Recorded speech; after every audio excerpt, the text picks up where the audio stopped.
40% જમીન ઉપરાંત 900 કરોડ રૂપિયા જેવા ડેવલપમેન્ટ ચાર્જ શહેરી વિકાસ સત્તામંડળ દ્વારા મુસાદારૂપ નગર રચના યોજના નંબર 5 ઝાંઝડા વિસ્તારની બનાવવામાં આવી છે અને એ અનુસંધાને જમીન માલિકોની મીટિંગ ઝાંઝડા ગામ ખાતે રાખવામાં આવેલ હતી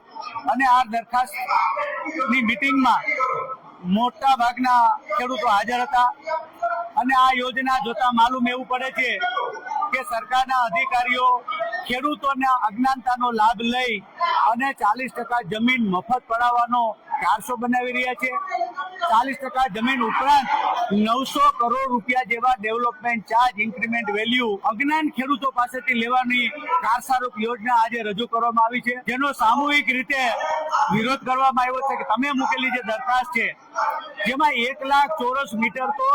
આર્થિક પછાત લોકોના મકાનો બાંધવા માટે છે, તો 1 લાખ ચોરસ મીટર માત્ર એક ટીપીની અંદર જો મકાનો ગરીબો માટે બનાવવાના હોય તો જુનાગઢમાં કેટલા ગરીબો રહે છે અને 1 લાખ વારની અંદર મકાન બનાવવા માટે કેટલા મકાન બનાવવાના, એ મકાન બનાવવા માટે કેટલા રૂપિયાની જરૂર પડશે,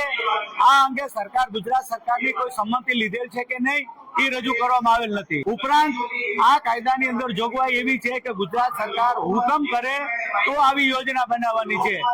તો આની પહેલા જે યોજના મૂકી હતી એ યોજનાઓ સરકારે રદ કરી છે અને ફરી પાછી યોજના લઈ આવ્યા છે અને બીજું કે 1 લાખ ચોરસ મીટરથી વધારે જગ્યા વેચાણ માટે આ લોકોએ ખેડૂતોની જમીનો કાપી છે, એટલે જે કાયદાની વિરુદ્ધની કાયદાની અંદર જે પ્રોસિજર છે એનું ખોટું અર્થઘટન કરીને આ યોજનાની દરખાસ્ત લોકો સમક્ષ મૂકી છે, એનો લોકોએ મોટા પ્રમાણમાં વિરોધ કર્યો છે અને ખેડૂતોએ આ બાબતે જે કાયદાની અંદર જે યોજના બનાવવાની છે અને જેટલી જમીનો જાહેર હેતુ માટે જોઈએ છીએ એના પૈસા સરકાર આપે અને જાહેર હેતુ માટે જે સુવિધાઓ હોય ટીપીના રોડ જે હોય એ સરકાર એના માટે ગ્રાન્ટ આપે, આવી માગણી કરી છે। મારું નામ નાગજીભાઈ ધોરાજીયા છે। એ લોકો લોકમત લેવા આવ્યા હતા, એમાં બેટરમેન્ટ ચાર્જ 40% કપાતનું વળતર કઈ એની ઉલ્લેખ નથી, જમીન હોય એને તે ત્રીજા ખેતરમાં હેઠ એનો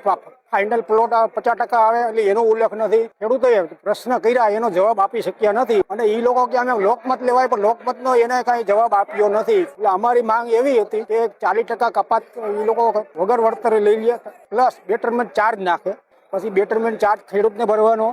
એટલે એ એમાં શું છે 10 વીઘા 4 છોકરા હોય તો આ લોકોને હું રસ્તા માથે રહેવા દેવું શું કરવું, આ લોકો ખેડૂતને કોઈ પોહાય એમ નથી અને ખેડૂત વતી અમે એમ કહી છીએ કે આ ટીપી સ્કીમ છે ને ગવર્મેન્ટની ખેડૂતને લૂંટવાનો બિઝનેસ છે જાય, એટલે અમારો પ્રશ્ન એ કે ટીપી સ્કીમ બને ત્યાં સુધી રદ કરે એવી અમારી ખેડૂત વતી માંગ છે।